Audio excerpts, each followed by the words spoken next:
नमस्ते, जय हिंद, जय भारत। साथियों, मैंने एक पीआईएल फाइल किया सुप्रीम कोर्ट में यूनिफॉर्म सिविल कोड लागू करने के लिए, समान नागरिक संहिता अर्थात एक देश एक नागरिक संहिता।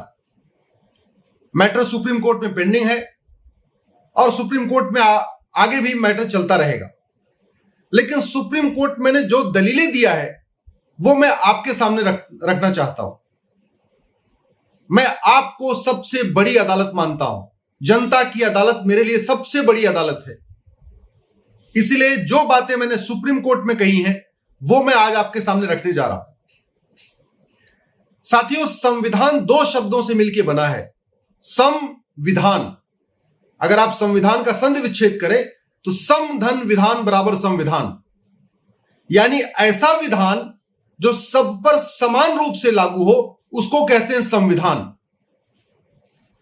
जिस तरीके से धर्म का अर्थ रिलीजन नहीं होता, उसी तरीके से संविधान का अर्थ कॉन्स्टिट्यूशन नहीं होता। कॉन्स्टिट्यूशन का मतलब विधान और संविधान का मतलब ऐसा विधान जो सब पर समान रूप से लागू हो, उसको कहते हैं संविधान। जब हम ये कहते हैं, आर्टिकल 14 कह रहा है कि इस देश में सब लोग समान हैं, कानून की नजरों में सब समान है, सभी नागरिकों को समान अधिकार मिला हुआ है। आर्टिकल 15 कहता है जाति, धर्म, भाषा, क्षेत्र, जन्मस्थान के आधार पर किसी से भेदभाव नहीं किया जाएगा। आर्टिकल 16 कहता है सबको समान अवसर मिलेगा। आर्टिकल 19 कहता है कि देश का प्रत्येक नागरिक कहीं पे भी जाके कोई अपना प्रोफेशन अडॉप्ट कर सकता है, कोई किसी भी तरीके का रोजगार कर सकता है, कहीं पे भी जाके बच सकता है, सबको समान अधिकार मिला हुआ है।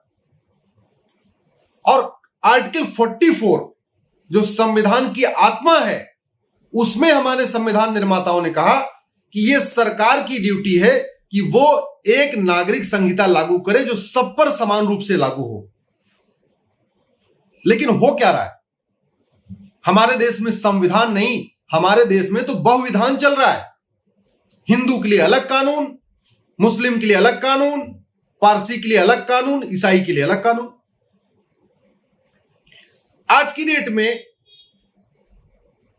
लड़कियों की शादी की जो मिनिमम एज है 18 साल है और लड़कों की शादी की एज 21 साल है।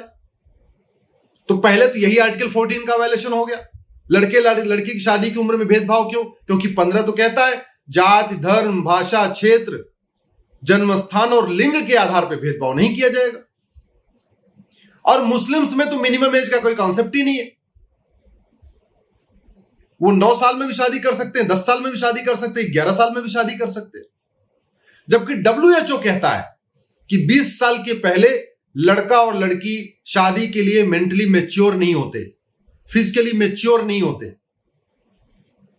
21 साल में तो लड़का हो या लड़की जाके ग्रेजुएशन करते हैं।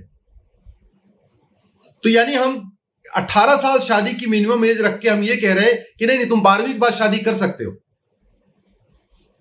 21 साल के पहले लड़का हो या लड़की न फाइनेंशियली मैच्योर, न फाइनेंशियली इंडिपेंडेंट, न फिजिकली मैच्योर, न मेंटली मैच्योर, और हम कह रहे तुम शादी कर लो।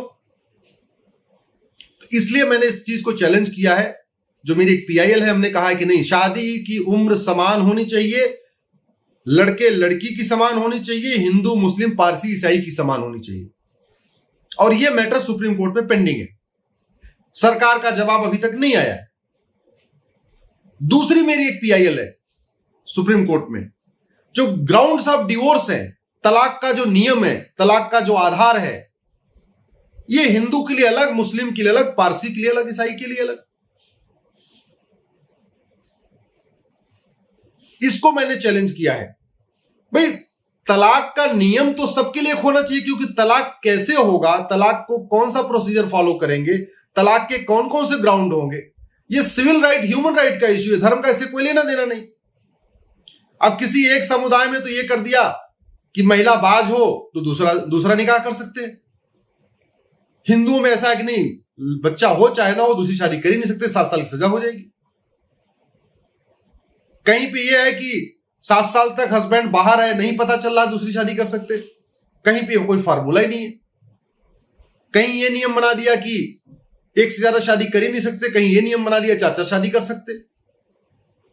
तो ये जो तलाक के नियम है, इसको मैंने चैलेंज किया है कि भारत में हिंदू हो या मुसलमान, पारसी हो या ईसाई, जो तलाक का नियम है ये जेंडर न्यूट्रल, रिलीजन न्यूट्रल होना चाहिए और सबके लिए यूनिफॉर्म होना चाहिए।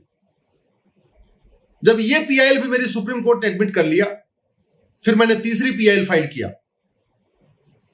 उसमें हमने कहा कि शादी की उम्र समान हो गई, तलाक का नियम समान हो गया, तो तीसरी चीज समान होनी चाहिए, वो है मेंटेनेंस, गुजारा भत्ता। भाई गुजारा भत्ता मिनिमम रिक्वायरमेंट को पूरी करने के लिए होता है, गुजर बसर करने के लिए होता है। तो उसमें हिंदू के लिए अलग, मुस्लिम के लिए अलग, पारसी के लिए अलग, ईसाई के लिए अलग। कहीं पे 3 महीने गुजारा भत्ता देने का प्रावधान है, कहीं 3 साल गुजारा भत्ता देने का प्रावधान है। जबकि गुजारा भत्ता तो सबको एक समान हो मिलना चाहिए। गुजारा भत्ता सिविल राइट का इश्यू है, ह्यूमन राइट का इश्यू है, इसका धर्म और मजहब से कोई लेना देना नहीं। इसलिए मेरी तीसरी पीआईएल है सुप्रीम कोर्ट में जो पेंडिंग है, सरकार का अभी तक जवाब नहीं आया है, वो है यूनिफॉर्म मेंटेनेंस एंड एलिमनी, यानी सबको गुजारा भत्ता एक समान मिलना चाहिए। सरकार तय कर ले 3 साल तक गुजारा भत्ता देना या 30 साल तक गुजारा भत्ता देना या केवल 3 महीने गुजारा भत्ता देना, जो भी देना है वो सबके लिए होना चाहिए। ऐसा नहीं हिंदू के लिए अलग, मुस्लिम के लिए अलग, पारसी के लिए, ईसाई के लिए अलग। जब मेरी ये तीसरी पीआईएल एडमिट हो गई, फिर मैंने चौथी पीआईएल फाइल किया। उसमें हमने कहा कि गोद लेने का नियम समान होना चाहिए, यूनिफॉर्म एडॉप्शन एंड गार्जियनशिप। गोद लेने का नियम अभी हिंदू के लिए अलग है, मुस्लिम के लिए अलग है, पारसी के लिए अलग है, ईसाई के लिए अलग है। मुस्लिम बहन बेटियों को गोद लेने का अधिकार नहीं है। अगर वो गोद ले भी ले तो उनको अपनी प्रॉपर्टी नहीं दे सकती हैं। तो जब प्रॉपर्टी नहीं दे सकती तो उनको गोद कोई अपना बच्चा देगा क्यों? तो ये चौथी मेरी पीआईएल है कि भारत में gender neutral, religion neutral, uniform adoption and guardianship rule होना चाहिए। वो पीआईएल भी सुप्रीम कोर्ट ने एडमिट कर लिया है। फिर पांचवी मेरी पीआईएल है यूनिफॉर्म सक्सेशन इनहेरिटेंस, यानी जो विरासत का नियम है वो सबके लिए एक समान होना चाहिए। जो प्रॉपर्टी का अधिकार है वो सबके लिए एक समान होना चाहिए। हिंदू हो या मुस्लिम, पारसी हो, ईसाई, जो भी प्रॉपर्टी का नियम बनाए, लड़कियों को प्रॉपर्टी देना है कि नहीं देना है, जो सरकार तय कर ले। अगर नहीं देना है तो फिर किसी भी लड़की को मत दे, और देना है तो सभी बहन बेटियों को दे। ये क्या है कि हिंदू बहन बेटियों को तो प्रॉपर्टी का राइट मिल रहा है, मुस्लिम बहन बेटियों को प्रॉपर्टी का राइट नहीं मिल रहा है। भाई वो भी इसी भारत की नागरिक हैं। हम कहते हैं कि ये भारत सेकुलर देश है, सबको यहां समान अधिकार मिला है, तो केवल हिंदू बहन बेटियों को थोड़ी समान अधिकार मिला हुआ है, सभी बहन बेटियों को समान अधिकार मिला हुआ है। तो जब सभी बहन बेटियों को समान अधिकार मिला है तो सबको समान इक्वल प्रॉपर्टी राइट होना चाहिए। तो कहने का मतलब जो 5 पीआईएल है मेरी, अगर उसको आप क्लब कर दीजिए तो अपने आप में ये यूनिफॉर्म सिविल कोड हो जाता है।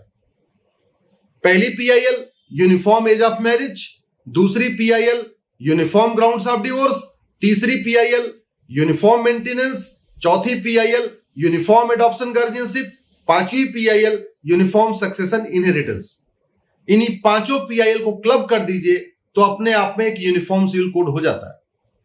सरकार ने अभी तक इन पांचों पीआईएल में से किसी का जवाब नहीं दिया। सुप्रीम कोर्ट में मैटर ये 2-3 बार लग चुका है। मैं आग्रह करूंगा सरकार से, माननीय कानून मंत्री जी से, कि इस पे जल्दी से जल्दी अपना जवाब दाखिल कराएं, जिससे हमारे देश में सभी बहन बेटियों को समान अधिकार मिल सके। एक बात मैं आपको बता दूं, जब तक एक समान नागरिक संहिता नहीं बनेगी, जब तक सभी नागरिकों के लिए एक समान नागरिक संहिता नहीं बनेगी, तब तक सभी बहन बेटियों को बराबरी का अधिकार नहीं मिल पाएगा। जब 40 प्रकार के टैक्स को मिला के 1 नेशन 1 टैक्स लागू हो सकता है, तो 40 प्रकार के सिविल राइट, 40 प्रकार के ह्यूमन राइट कानूनों को भी मिला के 1 नेशन 1 सिविल कोड बन सकता है। 1 नेशन 1 सिविल कोड संविधान की आत्मा है। समान नागरिक संहिता संविधान की आत्मा है, और जब तक समान नागरिक संहिता नहीं बनेगी तब तक इस देश में सभी को समान अवसर नहीं मिलेगा। इसी बात को लेकर हम लोग 8 अगस्त को जंतर मंतर पे इकट्ठा भी हो रहे हैं। मैं आपसे भी आग्रह करूंगा वकील साहब, ये जो कार्यक्रम लॉ स्ट्रीट भारत ने शुरू किया है, इसको आप सब्सक्राइब करिए, बेल आइकॉन को प्रेस करिए, इसको आप सुनिए, लेकिन सुनने के बाद इस बात को अपने तक मत रखिए, कम से कम 10 लोगों को फॉरवर्ड करिए और उसको कहिए कि वो भी सुने। क्योंकि जब तक जागरूकता नहीं आएगी, जन जागरण नहीं होगा, तब तक इस देश में बदलाव नहीं होगा। इस देश में डॉक्टर तो बदले गए अभी तक, डॉक्टर का मतलब सांसद, लेकिन दवा नहीं बदली गई, कानून नहीं बदले गए। अब समय आ गया है, डॉक्टर नहीं दवा बदलने की जरूरत है। हम लोग 8 अगस्त को जंतर मंतर पे इकट्ठा हो रहे हैं दवा बदलवाने के लिए, एक नागरिक संहिता की मांग करने और सभी अंग्रेजी कानूनों को समाप्त करने के लिए। आप भी आइए और कम से कम 10 लोगों को इस वीडियो को जरूर सुनाइए।